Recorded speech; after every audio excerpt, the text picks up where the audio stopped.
Greetings of the day. I am Dr. Sugandha Jain, Assistant Professor तीर्थंकर Mahavir university. आज हम बात करेंगे हिंदी साहित्य के आदिकाल। हिंदी साहित्य का जो एक इतिहास है, जो अपने आप में क्योंकि बिल्कुल प्रारंभिक समय है और जो हमारे हिंदी साहित्य के इतिहास ग्रंथों की परंपराएं रही हैं, वो कुछ सुनिश्चित पृष्ठभूमि से युक्त भी नहीं है। अधिकांश भाग प्राप्य ही नहीं है और अनेक सारी जो तथ्य हैं वो अभी खोजे भी नहीं गए हैं, उनका अभाव है। अनेक आक्रमणों और देवी प्रकोपों से जो हिंदी साहित्य का एक बहुत विस्तृत भाग है, वह मतलब के मानो काल के गर्त में कबलित कर लिया गया है, एक समा गया है। और जो भी कुछ हमारे सामने आता है तो उसी के आधार पर हम जो हिंदी साहित्य है उसका जो आदिकाल है, या आदिकाल से भी पहले मैं एक बात कहना चाहूंगी कि जो काल विभाजन है, तो यदि हम उसका प्रयास करें काल विभाजन करने का, तो वो भी एक बिल्कुल सटीक नहीं कहा जा सकता कि ये है। विद्वानों का इस और अनेक प्रकार का प्रयास है, अनुसंधान है, एक व्यापक अध्ययन है, अनेक ग्रंथ हैं, लेकिन फिर भी उनमें काल विभाजन संबंधी जो तथ्य हैं उनका अभाव आज भी बना हुआ है। तो अभी वीर गाथा काल या जो आदिकाल है, इस पर मैं थोड़ी सी चर्चा करने से पहले एक बहुत छोटा सा मैं जो काल विभाजन है, क्योंकि हम उस आदिकाल को तभी समझ पाएंगे जब हम थोड़ा सा एक बिल्कुल शॉर्ट में ये चीज समझे कि हिंदी साहित्य, जो हमारा हिंदी साहित्य है उसका काल विभाजन क्या है, कौन कौन से काल उसमें हैं। तो ये चीज जब हमारे सामने आएगी, हम बहुत ही अच्छे से जो आदिकाल है उसको भी जान पाएंगे। तो जो हमारी मतलब कवियों की रचनाएं मिलती हैं, जो विवरण प्राप्त होते हैं, जो ग्रंथ हमें प्राप्त होते हैं, उन सब के आधार पर जो निर्णय किया जाता है, उन चीजों को ध्यान में रखकर जो बड़े बड़े विद्वान हैं, इतिहासकार हैं, आलोचक हैं, समालोचक हैं, सभी ने जो हिंदी साहित्य का काल विभाजन है उसकी ओर अपनी लेखनी चलाई है, प्रयास किया है और अनेक प्रकार के अपने निर्णय जो है वो भी प्रस्तुत किए हैं। तो हिंदी विभाजन का कोई जो मतलब कि एक विशेष स्वरूप है, वो अनेक रूपों में सामने आता है। डॉक्टर ग्रियर्सन ने अपनी रचना the modern vernacular literature of Hindustan में काल विभाजन किया है और उन्होंने विभिन्न साहित्यकारों पर जो एक विशद चर्चा है उसे भी अपने इस ग्रंथ में प्रस्तुत किया है। उन्होंने हिंदी साहित्य के इतिहास को 12 भागों में विभक्त किया है और ये जो विभाजन है वो किसी एक आधार से जुड़ा हुआ नहीं है, बल्कि इसमें बहुत सारे आधार हैं। इसमें साहित्य एक आधार है, राजनीति एक आधार है और रचनाओं की प्रकृति का परिवेश एक आधार है। तो ये जो आधार इसमें ग्रहण किए गए हैं उसके बहुत सारे आयाम हैं। तो हिंदी साहित्य के इतिहास के विभाजन का जो प्रयास है वो हमें इन सब में दिखाई देता है। उसमें कोई मतलब कि तर्क संगत नहीं है, लेकिन विभाजन के लिए अनेक प्रयास विद्वानों के द्वारा जो किए गए हैं, तो उनमें उनका जो एक अपना एक कहना चाहिए कि एक परिश्रम लगाया गया है, वो परिश्रम सम्मानजनक है। मिश्र बंधुओं ने अपने साहित्य इतिहास ग्रंथ मिश्र बंधु विनोद, इसमें काल विभाजन को एक नई दृष्टि और नए विवेक के साथ प्रस्तुत किया है। मिश्र बंधुओं का प्रयास निश्चित ही सभी दृष्टियों से ग्रियर्सन के काल विभाजन से बहुत अधिक विकसित और वैज्ञानिक है और उनका जो विभाजन है उन्होंने उसको इस प्रकार से दिया है। सबसे पहले कहा है आरंभिक काल, पूर्व प्रारंभिक काल जो कि संवत 700 से लेकर के और 1343 तक का है, और उसका दूसरा भाग उन्होंने उत्तर आरंभिक काल लिया है जो कि संवत 1343 से 1444 तक है। इसके बाद उन्होंने माध्यमिक काल लिया है। पूर्व माध्यमिक काल इसका एक भाग किया है जो संवत 1445 से 1560 तक चला है। और फिर दूसरा विभाग किया है प्रौढ़ माध्यमिक काल, जो कि संवत 1561 से 1580 तक चला है। इसके बाद में तीसरा विभाग इन्होंने किया है अलंकृत काल। इसके भी दो विभाग किए हैं, उप विभाग किए हैं, पूर्वालंकृत काल और उत्तरालंकृत काल। पूर्वालंकृत काल का समय संवत 1681 से 1790 तक है और उत्तरालंकृत काल का जो समय है वह संवत 1791 से 1889 तक है। इसके बाद इन्होंने चौथा जो विभाजन किया है परिवर्तन काल का किया है, जो कि संवत 1890 से 1925 तक रहा है और वर्तमान काल संवत 1926 से आगे तक चला है। तो इस प्रकार ये मिश्र बंधुओं के द्वारा किया गया काल विभाजन है। जबकि एक जो सबसे ज्यादा मान्यता प्राप्त काल विभाजन है जिसमें आचार्य रामचंद्र शुक्ल आते हैं। आचार्य रामचंद्र शुक्ल हिंदी साहित्य के इतिहास का काल विभाजन 4 भागों में करते हैं और ये जो उनके द्वारा किया गया काल विभाजन है ये बहुत से विद्वानों के द्वारा सम्मति प्राप्त है। इसमें उन्होंने आदि काल को वीरगाथा काल कहा है, जिसका संवत उन्होंने 1050 से 1375 माना है। फिर उन्होंने पूर्व मध्य काल जिसको कि भक्ति काल कहा है ये विभाजन किया है और इसका समय उन्होंने संवत 1375 से 1700 माना है। और इसके बाद तीसरे नंबर पर वो आते हैं उत्तर मध्य काल जिसको रीति काल कहा गया, जिसका काल विभाजन के रूप में जो समय उन्होंने निर्धारित किया है वह संवत 1700 से 1900 माना है। और अंतिम जो चतुर्थ काल है वो आधुनिक काल के नाम से जाना गया, जिसे गद्य काल भी कहा जा सकता है और इसके समय के विषय में उन्होंने अपनी धारणा प्रस्तुत की है संवत 1900 से अद्यावधि। तो इस प्रकार जो ये रामचंद्र शुक्ल के द्वारा हिंदी साहित्य का काल विभाजन किया गया है, जिसमें उन्होंने स्वयं आदि काल को वीर गाथा काल की प्रमुखता प्रदान की है और वीर गाथा काल के नाम से अभिहित किया है। तो शुक्ल ने इन 3 प्रमुख बातों को इसमें लिया है। एक है कि वीर गाथात्मक ग्रंथों की प्रचुरता होने के कारण उन्होंने इस काल को वीर गाथा काल कहा है। दूसरा, उन्होंने जैन रचनाकारों द्वारा प्राचीन ग्रंथों को धार्मिक साहित्य घोषित करके उसे रचनात्मक साहित्य की परिधि से निकाल देना और इसी प्रकार नाथों और सिद्धों की रचनाओं को शुद्ध साहित्य में स्थान न देना, ये उनकी दूसरी जो है एक मतलब के बात है जिसको ध्यान में रखकर उन्होंने उसे वीरगाथा काल कहा।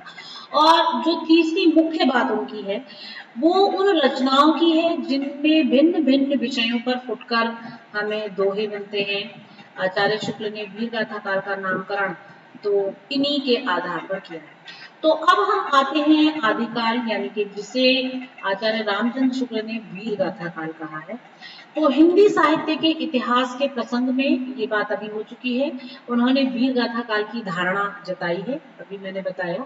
और आचार्य रामचंद्र शुक्ल की ही यह देन है, उन्होंने ही आदिकाल को वीरगाथा काल कहा है। अभी ये भी बताया कि कौन सी 3 बातों को विशेष ध्यान में रखकर उन्होंने ऐसा कहा है।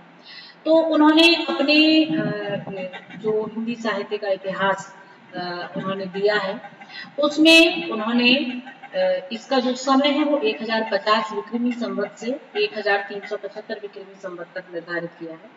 और ग्रंथ के प्रथम संस्करण की भूमिका में अपने काल विभाजन पर प्रकाश डालते हुए उन्होंने कहा है कि जिस कालखंड के भीतर किसी विशेष ढंग की प्रचुरता दिखाई पड़ी है वह अलग काल माना गया है और उसका नामकरण उन्हीं रचनाओं के स्वरूप के अनुसार किया गया है। तो इस दृष्टि से उन्होंने हिंदी साहित्य के इतिहास के पहले काल को आदि काल जो है उसको वीरगाथा काल नाम से पुकारा है। और एक बात यदि हम और देखें तो उन्होंने जो इसे वीरगाथा काल कहा है, तो वीरगाथा काल कहने के लिए उन्होंने जिन रचनाओं का उल्लेख किया है वो है एक विजयपाल रासो जो कि नल्ल सिंह द्वारा रचित है और इसका संवत 1355 है, और एक है हमीर रासो जो शारंगधर के द्वारा रचित है, संवत इसका 1357 है। कीर्ति लता विद्यापति के द्वारा रचित है, संवत इसका 1460 है। और कीर्ति पताका यह भी विद्यापति जी के द्वारा रचित है और इसका संवत 1460 है।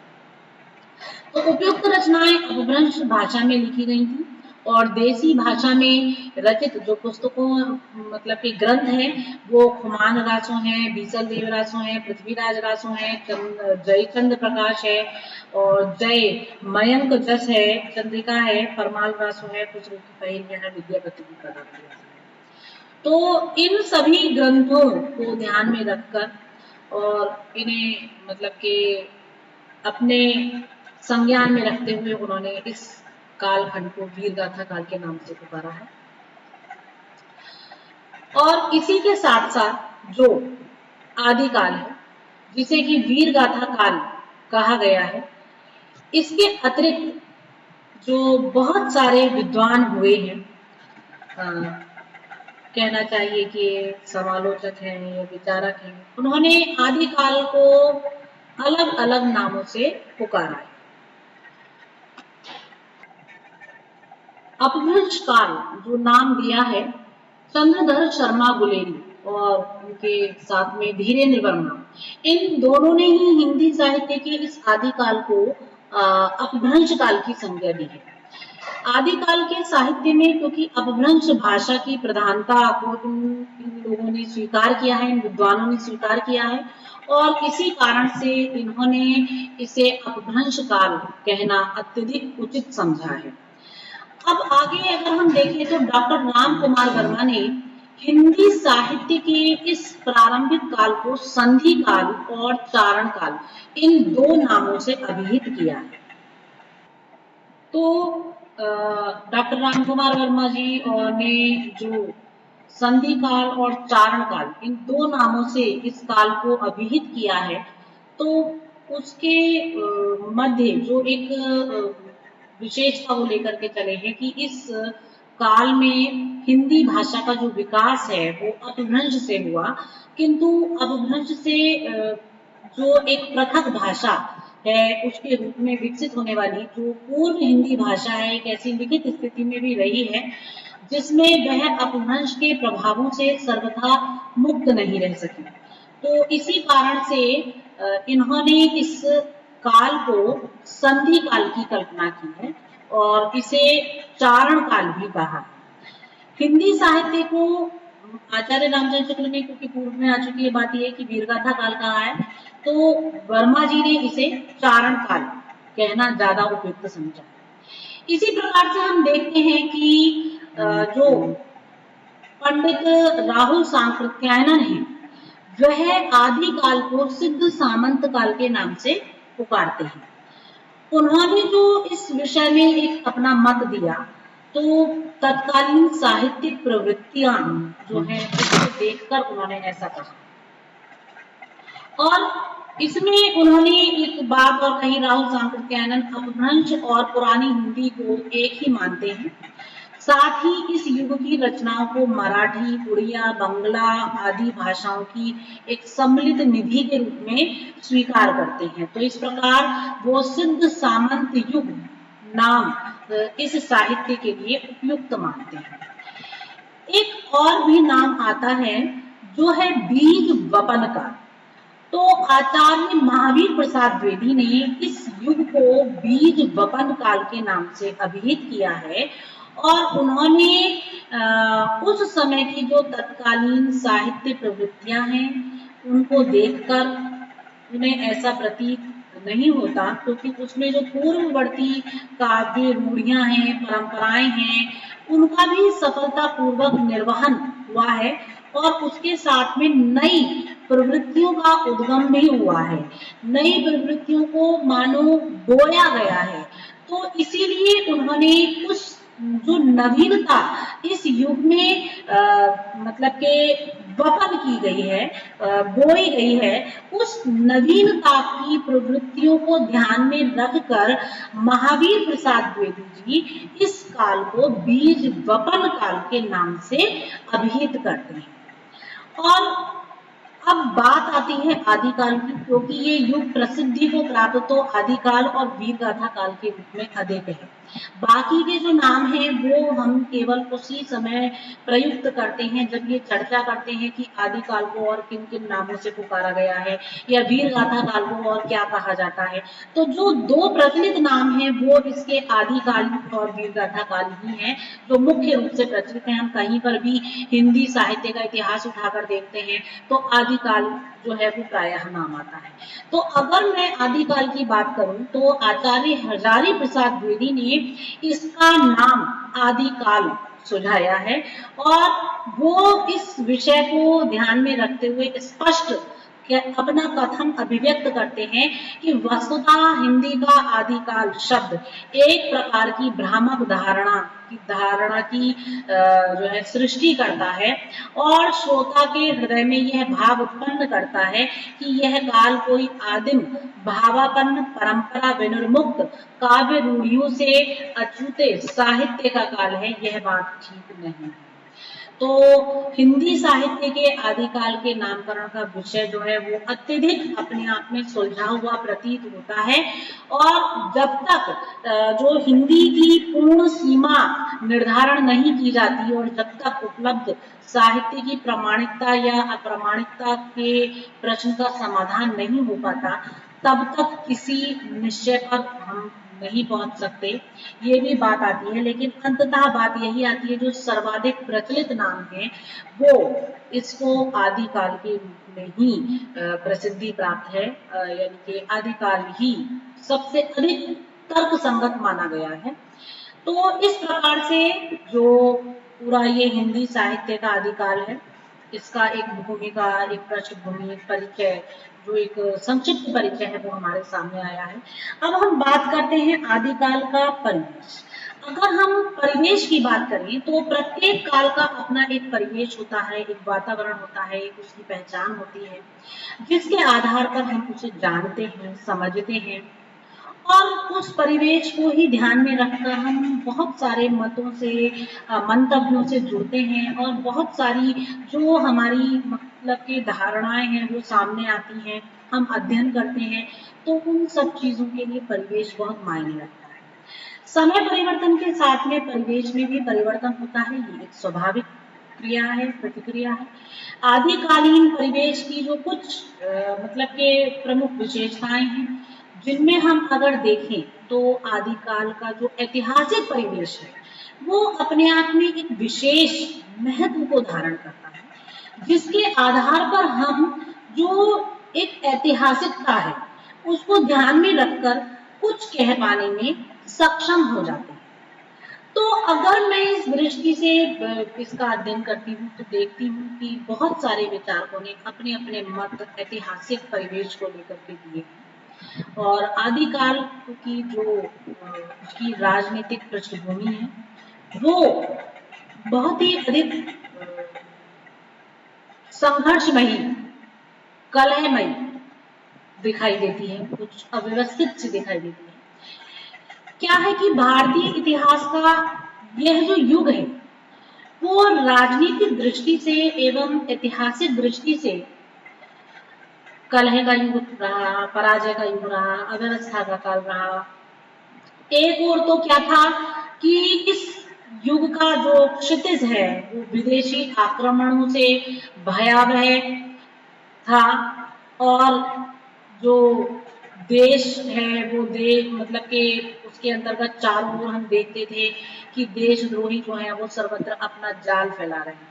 यवन जो है वो आक्रमणकारी उनके स्वभाव से जनता बहुत ज्यादा आक्रांत हो रही थी और वो अपने आक्रमणकारी स्वभाव के द्वारा अनुचित लाभ लेने लगे थे। तो हमने देखा कि ये जो युग है ये विदेशी आक्रमणों से आक्रांत रहा। हर्षवर्धन की मृत्यु के पश्चात एक संगठित सत्ता चूर चूर हो गई थी। भारत में विशाल मुस्लिम साम्राज्य की स्थापना हो चुकी थी। 8वीं शताब्दी से लेकर 15वीं शताब्दी तक का जो भारतीय साहित्य है उसकी राजनीतिक परिस्थिति हिंदू सत्ता के विकास की एक कहानी कहती हुई प्रतीत होती है। देखते हैं कि जयचंद जैसे व्यक्ति जो हैं उनके कारण देश विदेशी शक्तियों के हाथों जर्जरित होता जा रहा था उस काल में। यद्यपि जो राजपूत शासन है वो शक्तिहीन नहीं, द्व्युपाठित और संघात्मक शक्ति के अभाव में विजय प्राप्त करने में असमर्थ रहते थे। देखिए, अगर ऐसा है कि व्यक्ति अलग अलग चीजों में बट जाता है और जो एक संघात्मक शक्ति है उसका अभाव हो जाता है, तो पराजय अपने आप में निश्चित हो जाती है। क्योंकि विजय की प्राप्ति तभी होती है जब एकता होती है। तो उस समय एक संघात्मक शक्ति का अभाव देखने के लिए मिलता है। कभी लोग जो हैं वो ऐसे राजनीतिक वातावरण में केवल अपनी कलम के धनी थे और उस कलम के धनी बनकर ही सामने आ रहे थे, अपितु रण कौशल से अपनी शक्ति व क्षमता को प्रमाणित भी कर रहे थे। तो इस काल में एक राजनीतिक उथल पुथल हमें देखने को मिलती है। हम देखते हैं कि भारतीय इतिहास के मुख्य रूप में, मतलब भारतीय इतिहास में देखते हैं तो मुख्य रूप से जो ये काल था, इस कालखंड में जो इतनी राजनीतिक उथल पुथल रही है, तो इस कालखंड में जो मुसलमानों के हमले हैं और राजपूत राजाओं द्वारा उसका प्रतिरोध है, उसका समय ये प्रतीत होता है।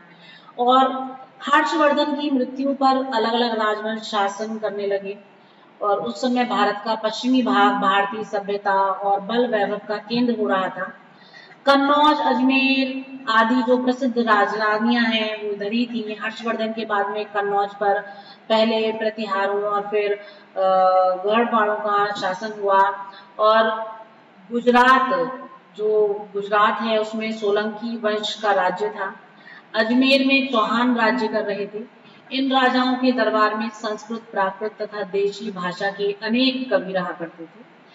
मुसलमानों का पहला बड़ा हमला 9वीं शताब्दी में सिंध पर हुआ था, किंतु वह स्थायी नहीं रहा। उसके बाद 11वीं शताब्दी में महमूद गजनवी ने अनेक हमले भारत पर किए। राजपूत राजाओं ने उसका सामना तो किया, किंतु उनमें एकता कभी स्थापित नहीं हो सकी। महमूद गजनवी के बाद लाहौर में गजनी के सुल्तान की ओर से एक अधिकारी रहने लगा। धीरे धीरे मुसलमान पश्चिम भारत और राजस्थान में आगे बढ़ने का प्रयत्न करने लगे और इस प्रयत्न में उनका मुख्य विरोध राजपूत राजाओं से रहा। तो इस प्रकार जो एक वर्णन है वो देखने को मिलता है कि मुसलमान और राजपूत जो है वो परस्पर युद्ध से युक्त हो गए और उस समय के समाज की जो मुख्य वस्तु थी, मतलब मुख्य जो एक घटना, मतलब कहना चाहिए एक परिवेश था, वो एक विद्रोह का परिवेश था, एक परस्पर युद्ध का परिवेश था। उधर साहित्य में जो कवि थे, चारण भाटिया कवि, उन्होंने इन राजाओं के दरबार में रहते हुए इन युद्धों में जो वीरता प्रदर्शन करने वाले पुरुष थे उनको अपने काव्य का एक हिस्सा बना लिया, काव्य नायक बना लिया। और इन नायकों में सबसे प्रसिद्ध जो थे वो अजमेर दिल्ली के राजा पृथ्वीराज थे। इनको लेकर पृथ्वीराज रासो लिखा गया। युद्ध काल का केवल जो युद्ध का कारण है वो केवल मुसलमानी आक्रमण ही नहीं था, राजपूतों में परस्पर प्रतिस्पर्धा भी युद्ध का कारण था। और इन प्रतिस्पर्धाओं का बहुत बार जो कारण था वो सुंदर कन्याएं भी थी। प्रसिद्ध है कि गढ़वास नरेश जयचंद्र और पृथ्वीराज की प्रतिस्पर्धा का मुख्य कारण उनकी जो सौंदर्यमयी पुत्री संयोगिता है वह थी। कहा जाता है कि शहाबुद्दीन और पृथ्वीराज चौहान के मध्य भी जो शत्रुता हुई थी उसका कारण भी एक सुंदर स्त्री ही थी। तो इस समय जो युद्ध थे उनका केवल एक ही कारण नहीं था, अनेक कारण थे। तो राजनीतिक दृष्टि से जो हम देखते हैं जो एक राजनीतिक परिवेश था वो आदिकाल में जो परिवेश था वह युद्ध प्रभावित जीवन था और सब ओर चारों ओर एक अराजकता फैली हुई थी। कलह था, गृह कलह था, विद्रोह था, आक्रमण था, युद्ध के वातावरण में सर्वत्र एक मार काट थी, उसका तांडव चारों ओर फैला हुआ था। तो इस काल की जो विचित्र देन है, जिसके फलस्वरूप एक और क्या वहां पर समाज में फैला हुआ था, स्त्री भोग, हठ योग से लेकर आध्यात्मिक पलायन और उपदेश तक का साहित्य इस समय में लिखा गया। और दूसरी ओर ईश्वर की लोक कल्याणमयी जो एक सत्ता है, उस पर विश्वास करना, लड़ते लड़ते जीने और संसार को सरस बनाने की भावना से भरा हुआ जो साहित्य है, उसकी रचना भी इस समय में की गई। क्योंकि ये जो एक कारण थे, इन्होंने कवियों को अनेक प्रकार से प्रभावित किया। धार्मिक दृष्टि से यदि देखें तो ये जो काल रहा है, इस दृष्टि से भी अत्यधिक प्रभावित रहा है। इस समय में अनेक मत मतांतर चारों प्रसरित थे। ब्राह्मण धर्म एक तरह से छिन्न भिन्न हो गया था, और इसी के साथ साथ जो वैष्णव और शाक्त संप्रदाय हैं, यानी कि शक्ति के उपासक हैं, वो संप्रदाय सामने आ रहे थे, विकास को प्राप्त हो रहे थे। वैष्णवों में पूजा, स्वाध्याय, अवतारवाद, मूर्ति पूजा, योग, ये सारे आडंबर जो हैं वो दिखाई देते थे। और जो मतलब के शक्तिगत अवलंबी हैं, उनके सिद्धांत विविध तांत्रिक क्रियाओं से युक्त रहे हैं। वैदिक मत का पुनरुद्धार करने की योजना भी इस समय में दिखाई देती है। और इसी के साथ साथ जो शंकराचार्य हैं, रामानुज हैं, निम्बार्क हैं, ऐसे बड़े बड़े दर्शनाचार्यों के मत भी सामने आए हैं। और राजनीति के समान ही इस काल में जो एक धार्मिक परिस्थितियां हैं, वह भी अपने अलग अलग रूपों में इस समय में प्रकट हुई हैं। और एक समुन्नत दृष्टि जो है उनको मिली है। पूर्ण पराकाष्ठा इस काल में धार्मिक दृष्टि को नहीं मिली। नहीं कहा जा सकता कि पूर्ण पराकाष्ठा कब है, क्योंकि वो जो पराकाष्ठा आती है वो उसके अगले चरण में उसे प्राप्त होती है। धर्म के नाम पर एक अवतार, आडंबर इस समय में पनप रहे थे। और जो वैदिक पौराणिक धर्म है, उसके संबंधित संप्रदाय हैं, वो अलग अलग दलों के रूप में फंस करके एक उतार चढ़ाव से युक्त, कभी कोई ऊपर कभी कोई ऊपर, लेकिन एक ह्रासोन्मुख जो स्वरूप है वो देखा जा सकता है। इसी के साथ साथ इस समय में बौद्ध और जैन धर्म भी अपने मूल आदर्शों से थोड़ा सा विचलित होते हुए दिखाई दिए हैं। तंत्र और सिद्धियों के जाल में उलझे हुए से कहीं कहीं पर दिखाई दिए हैं। कई शाखाएं इस समय हो गई थी जो धर्म के रूप में प्रचलित हुई हैं, और इनके सैद्धांतिक पक्ष यद्यपि कुछ अच्छे थे, किंतु व्यवहार पक्ष तो निरंतर जन जीवन को मानव अनिष्ट सा कर रहे थे। क्योंकि धर्म का जो एक स्वरूप है, जो एक उसकी मूल संवेदनाएं हैं, वो तो अपने आप में बहुत शुद्ध है, वो किसी को विचलित नहीं कर सकती। लेकिन जब वो एक आडंबर के रूप में और एक कहना चाहिए मेरे तेरे के रूप में समाज में फैलती है, तो फिर वो सभी के लिए एक अनिष्टकारी स्थिति ले आती है। क्योंकि हम क्या होता है कि उस समय वास्तविक जो धार्मिक भावनाएं हैं, जो आध्यात्मिक ऊर्जाएं हैं, उनको तो विस्मृत कर देते हैं और उनको कहीं अलग रख देते हैं। केवल जो वहां से चलता है, जो मानव को मानव से तोड़ने का प्रयास करता है, वो अहम है। तो यही उस समय था, जो विभिन्न धार्मिक संप्रदाय उस समय दिखाई दे रहे थे। तो उनके साथ जो बाह्याडंबर है और जो एक अहंकारी भावनाएं हैं, वो उभरी, और जो एक व्यवहारिक जीवन में मानव के जीवन को अनिष्ट करती। तो धर्म के नाम पर अनेक प्रकार की जो क्रियाएं हैं, मतलब कि कर्म कांड है, वो उसकी पूर्ति केवल एक साधन मात्र रहे। तो इस समय में हम देखते हैं कि जो चमत्कार की प्रवृत्तियां हैं, उनके द्वारा कामुकता को प्रश्रय मिल रहा था। सिद्धनाथ जैन, शैव, वैष्णव, स्मार्त आदि कितने सारे धर्म प्रचलित हो गए थे और अनेक वामाचारों और वाम मार्गों की तो कोई गिनती ही नहीं की जा सकती है।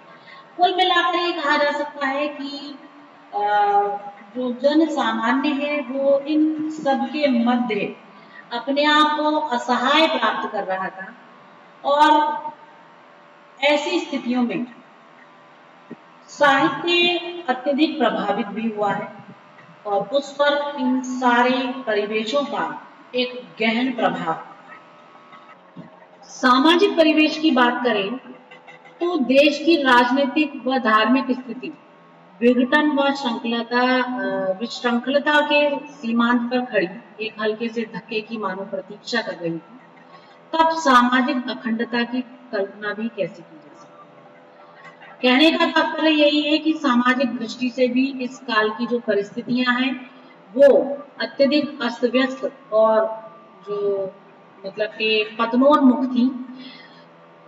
ये कहना चाहिए कि 400 वर्षों से और भी मतलब 4 वर्षों से और भी आगे बढ़कर अनेक उपवर्ण भी विकसित हो गए थे इस समय में।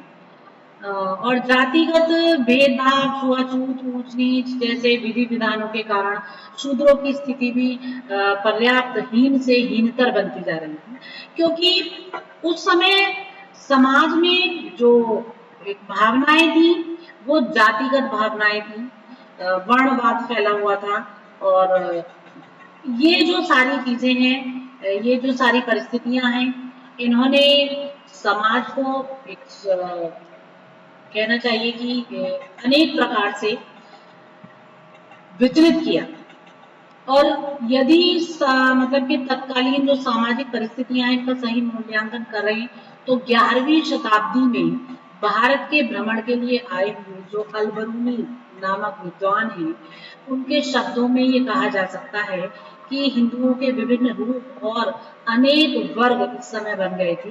इतना ही नहीं, पारिवारिक दुनिया में भी नर नारी के समान भावनाओं के लिए प्रयत्न किए जा रहे थे, उनकी समान भावनाओं के लिए प्रयत्न किए जा रहे थे।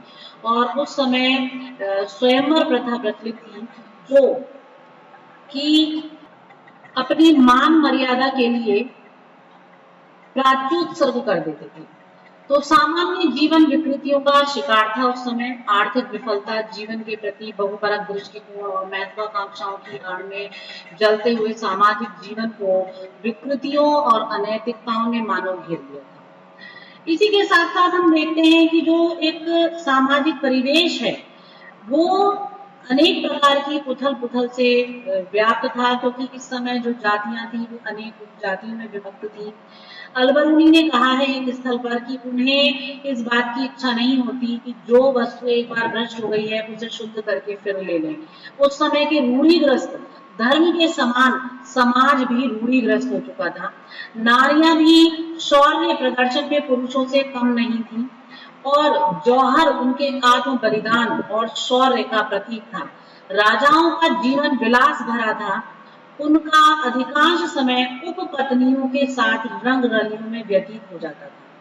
राजकुमारों को बचपन से ही राजनीति, तर्कशास्त्र, धर्मशास्त्र, काव्यशास्त्र, नाटक, गणित शास्त्र एवं काम शास्त्र आदि की शिक्षाएं दी जाती थी। नारियों के संबंध में जो तत्कालीन समाज की धारणाएं थी वो बहुत ज्यादा अच्छी नहीं थी। केवल उनको एक भोग और विलास की दृष्टि से देखा जाता था। तो कवियों को जनता की जो ये स्थिति है इसके अनुसार अपनी काव्य रचना की सामग्री जुटानी पड़ती है। तो हम देखते हैं कि ये जो आदिकालीन साहित्य की जो सामाजिक पृष्ठभूमि है वो अत्यधिक विकृत थी।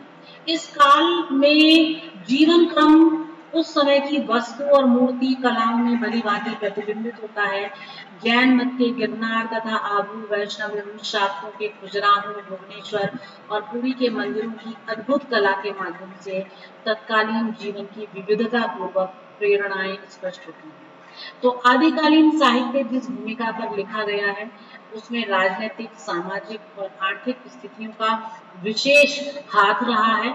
हम विशेष रूप से कह सकते हैं कि कोई भी काल हो और उस काल में जो भी साहित्य प्रणयन होता है वह उस काल की जो परिवेशात्मक परिस्थितियां होती हैं, चाहे वो राजनीतिक हो, सामाजिक हो, सांस्कृतिक हो, उन सब से प्रभावित होता है।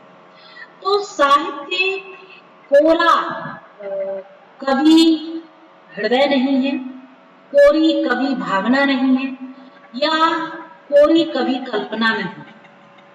साहित्य कभी कल्पना, कभी ज्ञान, कभी कौशल के साथ साथ जो तत्कालीन परिवेश है उसके भी समस्त पहलुओं से मंडित होता है।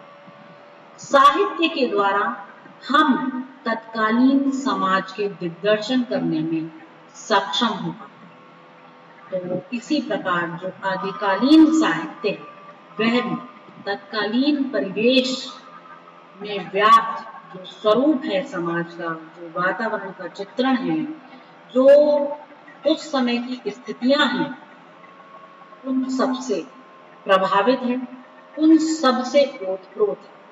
धन्यवाद।